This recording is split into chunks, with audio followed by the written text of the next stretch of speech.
truck take time. At cut off na yun. Oo, cut off na ako.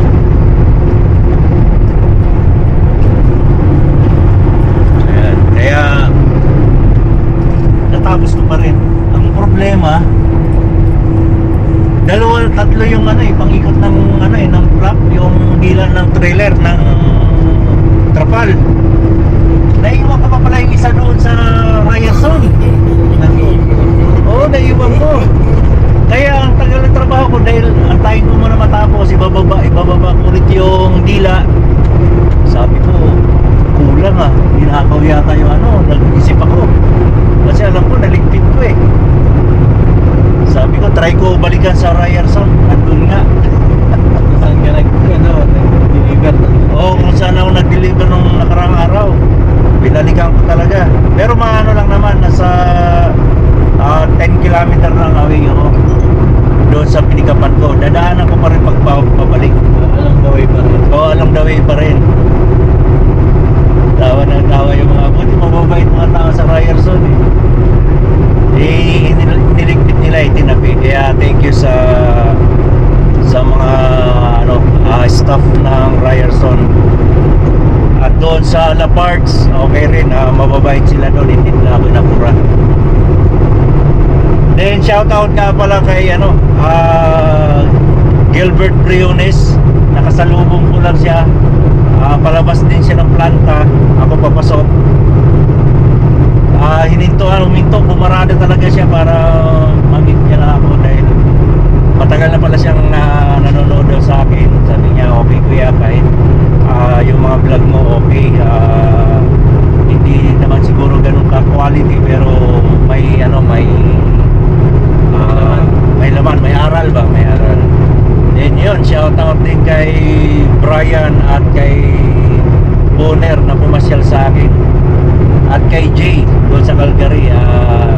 Sinasama nila ako sa kanila, pero sabi ko nga thank you na lang dahil may inaantay akong biyahe. Salamat, pinagtabi na lang nila ako. At alam na alam ni Bonner ng ininom ko, Steve Tea to cream and sugar. Kaya thank you kay Bonner. May dala pang sandwich eh. Kaya hindi na ako nagluto. Sakto, hindi talaga ako nagluto dahil panguti lang kinain ko eh. Kaya thank you sa inyo. So ngayon, on the way tayo sa sa Winnipeg. At ang weather dito ay foggy. Foggy na kanina pa, no? Oo, wala madaling araw. Walang madaling araw. Yung snow nililipad sa kalsada. Blowing snow yan o blizzard. Blizzard tawag nila. O blizzard tawag nila. Sa atin yung blizzard, butiki eh. Dito snow.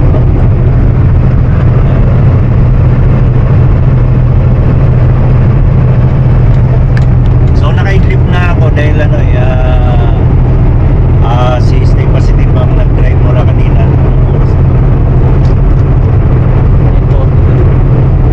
Oh, 8:48 pala dito. Oh, 8:48 sa Ontario, 9:48. Kaya nakatulog na ako ng 4 hours. So, alam niyo naman, pag may edad na, kunti na lang ang tulog eh. Ayan. So, sana ma-deliver namin tong araw na to para maka-pick up. Pinick up ko si Stay Positive sa Regina dahil yung truck niya matagal pa matapos. Bibigyan na lang siya ng ibang unit. Pansamantala na yun. Samantagal na. Kaya yun lang kagandahan sa Kelsey dahil hindi tayo nahayaan na matambay ng matagal. Siya pa nga inaalala nung nasira, siya pa rin ang inaalala na para makapag Biyahe. Kumita. hindi yung una, yung time off. Para makapag-time off. Nasiraan siya, pauwi dito, inaalala pa rin siya dahil kailangan makarating siya sa oras ng time off niya. So pinag-team siya sa ibang truck driver para makarating ng Regina. Then natapos na yung time off niya, ginawan din siya ng paraan para makabalik at makabiyahe. So hindi nila hinayaan yung mga driver nila na hindi kikita kahit pa paano ginagawa ng paraan.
maganda lang pero sa camera linaw.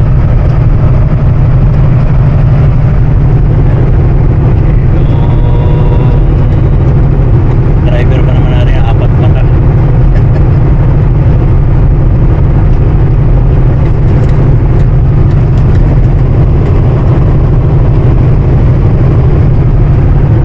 So yun, nandito pa rin kami sa Trans-Canada Highway 1.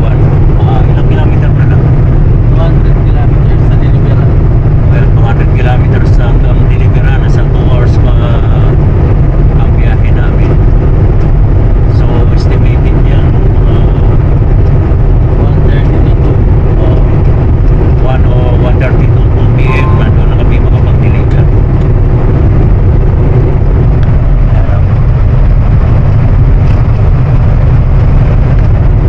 Tumama ako sa hours na visibility yan. Visibility, yeah. Ah, Sino na yung visibility? zero na yung visibility. Zero na pero sa camera linaw eh.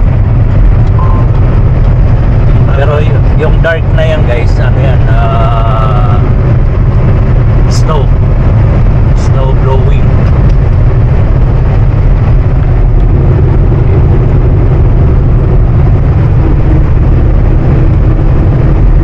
Parang kailangan na lang telescope eh. Para makita yun sa unahan. Pero yung mga insan, tagis-tagis yan eh. May mga Night vision. night vision sila eh. Tagos yung mga mata nila.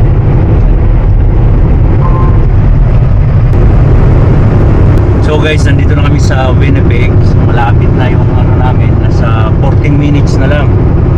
So as a team guys, pag team kayo, anak man o hindi, kasamahan or ano, pagdating sa malapit na sa deliveran, kailangan yung hindi nagda-drive, yun ang magpe-prepare ng documents para dalhin sa receiving. Ayan, ay ano lang yan, as a team parang tulong mo sa kasama mo, kahit na obligasyon niya yan, tulong mo dahil kailangan nga, team kayo eh. So para pag ikaw naman ang driving, siya naman ang gagawa niyan. So ganun din sa pagdating sa pagkain. Kung ikaw ay walang ginagawa, hindi ka na driving, kung free ka bago ka matulog, magluto ka, magsaing ka. Kung trip mo as a team driver yon, pakisama ba sa isa't isa. So kung anong ginawa mo, yun din ang gagawin ng kating mo pagkatapos niya mag-drive. Kasi hindi naman pwede yung nagda-drive ang magluluto or mag-prepare ng pagkain. So kung parehas kayo walang ginagawa, wala kayong biyahe, yun, nasa inyo na yun kung sino magluto o ano. Pero pagdating sa driving, nasa trabaho kayo kasi long drive tayo, kung sino yung free bago matulog dahil 8 to 10 hours naman ang tulog. So bigayan na lang, pakisamahan para maganda ang samahan nyo as a team. Dahil ganyan yung ginawa namin ni Paring Ray, kaya tumagal kami ng almost 3 years na team.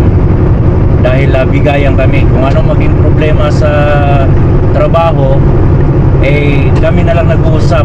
Wala nang dabugan, wala nang awayan, kundi pare, ano yung ginagawa mo, sablayan, ganito gawin mo, sinusunod ko yun. Pag mayroon naman siyang mali, ganito, kasi may kanya-kanya tayong diskarte,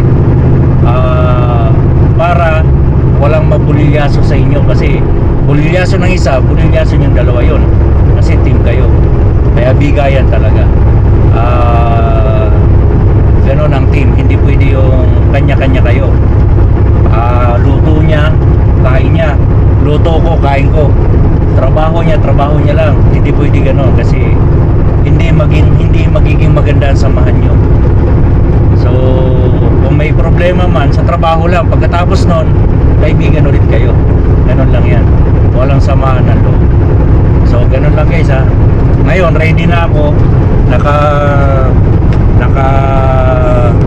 PPE na ako, hawak ko na yung papel dahil yung paparadahan ng truck along the highway lang, along the road, Kaya ako natatakbo nito sa receiving kung anong dapat gawin. So yun, ganun ang dapat gawin natin guys, ha? Bigayan. Kung may sumpong yung si stay positive, mainit ulo, problema niya na yun. Huwag mo nang isama yung sarili mo. Bahala siya mga problema. Kasi personal niya yun eh. Pero pagdating sa trabaho, give and take tayo. Give and take. Ganun lang. Pag ako naman mainit ang ulo, wala siyang pakialam doon kasi personal ko rin yun. Ganun lang. Hindi porkit ako siya. Basta team kayo. Walang pakialaman sa personal na problema. Kasi madadamay ka lang. At saka magiging pangit ang samahan nyo. Okay? So sa mga bago, lalo sa mga bago ngayon, ayan, lagi kong ina-advise yung bigayan, pakisamahan, yun, give and take lang, lalo sa mga idea sa trabaho. O tara, let's go.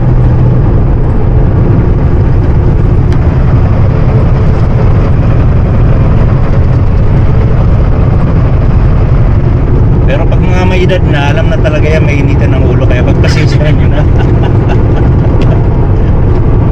Kaya yun lang, ha, yun lang ang may advice ko. Okay, prepare na tayo. So nandito na tayo sa Oak Bluff. Diyan may ESO truck stop din dyan, may Tim Horton kung gusto nyo pumarada dyan.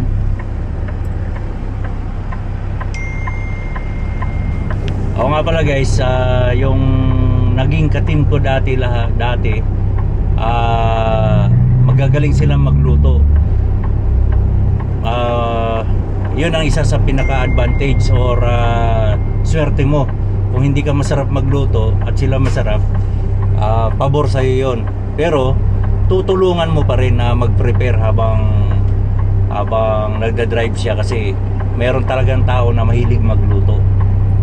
Yun, advantage yun or pabor sa atin yun na masarap lang kumain, hindi masarap magluto. Kaya yun, ganun din si Kuya Raymond, sarap magluto nun eh. Swerte mo tuloy, hindi ka nakakapagluto. Oo, ako na magpe-prepare ng mga Ricardo. Siya na magkasala. Oo, sabi niya magsaing ka na lang. Ganun din si Kuya Richard mo, Richard Bukil, sarap din magluto yun. Sabi niya, prepare mo lang yung Ricardo. Ako na magluto. Yun, kaya timing ako. Masarap lang ako kumain, pero hindi masarap magluto.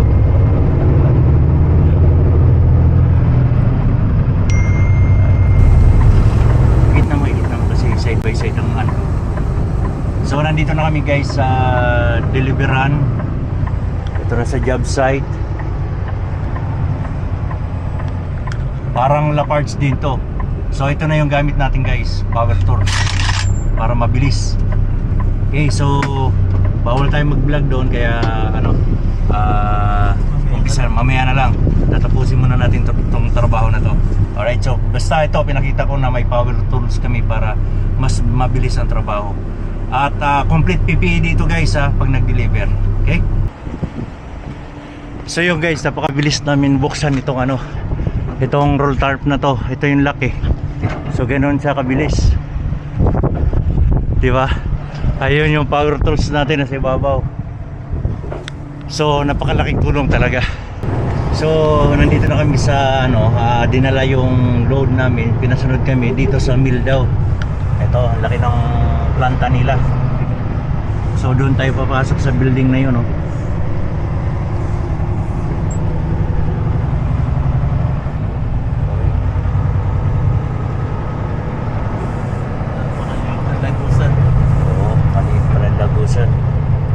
Sarado ko lang tutulak ko lang. Yan pala sa loob. Okay. So yun guys, empty na kami. Tapos na namin ang maaga. Ang problema, wala pang reload. Reload, hinahapon na kasi kami. Hapon na walang reload talaga pag hapon na. Okay na kung after lunch, okay pa. Pero pag hapon, wala na. So ito yung pinakaano. Parang lugi itong planta na to walang laman yung bodega nila eh. Sobrang empty ng bodega. Oo. Diyan kami pumasok, sa kabila lumabas. Oo. parang ano to yung planta ng semento na wala nang makuha semento, kaya Umorder pa. umorder na lang sa ibang lugar. Yan. So yun, punta muna kami ng truck stop sa Flying J dahil maganda-ganda ang Flying J na tambayan kaysa sa iba. At doon na kami magpalipas ng umaga. So hanggang dito na lang tayo guys. Ingat-ingat at ang pogi lang.